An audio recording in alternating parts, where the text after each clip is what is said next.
Video நேயர்களுக்கு அஸ்ஸலாமு அலைக்கும். அல்ஹம்துலில்லாஹ். இன்னைக்கு நம்ம கூட மும்தாஜ் மேம் இணைஞ்சிருக்காங்க. ஸோ அவங்க கிட்ட பேசுறதுக்கு நிறையா இருக்கு. ஸோ நம்ம ஷோக்கு வெல்கம் பண்ணலாம். அஸ்ஸலாமு அலைக்கும். வலைக்கும் அஸ்ஸலாம் வரஹ்மத்துல்லாஹி வபரகாத்துஹு. எப்படி இருக்கீங்க? அல்ஹம்துலில்லாஹ். ஒரு செலிபிரிட்டி வந்துட்டு டோட்டலாக பார்ன் முஸ்லீமாக இருந்தாலுமே இப்போ சனாகானா இருக்கட்டும், ஜைரா வசீமா இருக்கட்டும், நீங்களா இருக்கட்டும், ஸோ லேட்டர் பீரியடில் அந்த சினிமா துறையை விட்டுட்டு டோட்டலாக அல்லாஹ்வை நோக்கி திரும்ப பேக் டு இஸ்லாம் அப்படின்னு வரும்போது அது ரொம்ப ஆச்சரியமா இருந்துச்சு. இவ்வளோ நாள் இவங்க ஏன் அல்லாஹ் பக்கம் வரல, இப்போ ஏன் வர்றாங்க அப்படின்னு சொல்லி அவங்க கேட்குறாங்க. ஸோ நீங்கள் அதை எப்படி பார்க்குறீங்க? ஜஸ்ட் சினிமா இண்டஸ்ட்ரி பாவம் தான் இல்லைன்னு சொல்ல வரல நான்.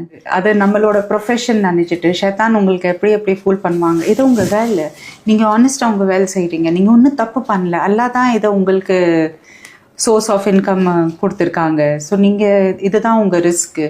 அப்படி எல்லாரும் ஷைத்தான் வில் மேக் யூ திங்க்.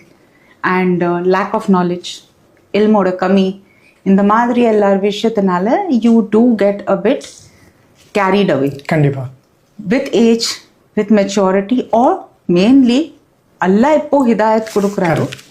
அந்த ஹிதாயத் வச்சுட்டு தான் ஓ இது தப்பு, சரி பிஸ்மில்லா விட்டுடலாம், யூனோ அந்த தாட்ஸ் வருது. நான் எதுக்கு அந்த வீடியோ போட்டேன், பப்ளிசிட்டி பார்க்காத ஆள் இல்லை நான். So I do not need that publicity. எனக்கு அந்த பப்ளிசிட்டி தேவையே இல்லை. Okay, what I am doing now is not going to get me a single ருப்பியா. கண்டிப்பாக. பட் ஆக்ரத்தில் அதுலேருந்து அதோட பெருசு எதுவுமே இல்லை. இந்த உலகத்தில் இருக்கிறது எவ்வளோ wealth is not equal to what Allah will give me in ஆக்ரத். அதை போடுறதுக்கு காரணமே, ஃபார் எக்ஸாம்பிள் எனக்கு பார்த்துட்டு இஃப் சம்படி இஸ் கெட்டிங் அந்த இன்ஸ்பிரேஷன் இல்லை மோட்டிவேஷன் ஆகுறாங்களா, இல்லை இவங்களுக்கு இந்த மாற்றம் வந்துச்சுன்னா எங்களுக்கு ஏன் வரக்கூடாது, அதுதான் தட் வாஸ் த திங். சரி பிஸ்மில்லா விட்டுடலாம், யூனோ அந்த தாட்ஸ் வருது. As long as you have breath left in your lungs, எவ்வளோ நாளாக வாழ போகிறோன்னு தெரியாது. நான் 40க்கு அப்புறம் மாறிடுவேன், அதுக்கப்புறம் நான் மாஸ் படிப்பேன், அதுக்கப்புறம் உம்ரா போவேன், ஹஜ் போவேன், நம்ம சொல்ல முடியும். நீங்கள் எவ்வளோ வாழ போகிறீங்க உங்களுக்கு தெரியாது, யாருக்குமே தெரியாது.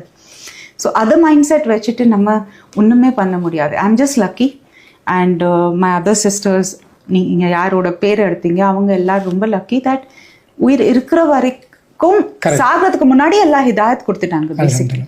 அண்ட் அதை எல்லாருக்கும் சொன்னேன், that applies to everybody. So குரான்லேயே ஒரு வசனம் இருக்கும், இறைவன் சொல்லுவான், வரம்பு மீறி பாவம் செய்த அடியார்களே அல்லாவோட ரஹ்மத்தில் ஒருபோதும் நம்பிக்கை இழக்காதீங்க, அல்லாஹ் எல்லா பாவங்களையும் மன்னிப்பான்.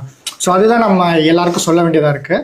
ஸோ நம்ம வாழும் போதே திரும்ப அல்லாஹ் பக்கம் வரதுக்கு ஒரு சான்ஸ் கிடைக்கும் போது அதை யூஸ் பண்ணுறது நல்லது. ஸோ இன்ஷால்லா அல்லாஹ் உங்களுக்கு அருள் புரிவானாக்கா இன்னும் அதிகமான அழைப்பு பண்ணி தாவா பணியில் நீங்கள் ஈடுபடணும். ஸோ அது ரொம்ப இன்ஸ்பைரிங்காக இருக்குது எங்களுக்கு.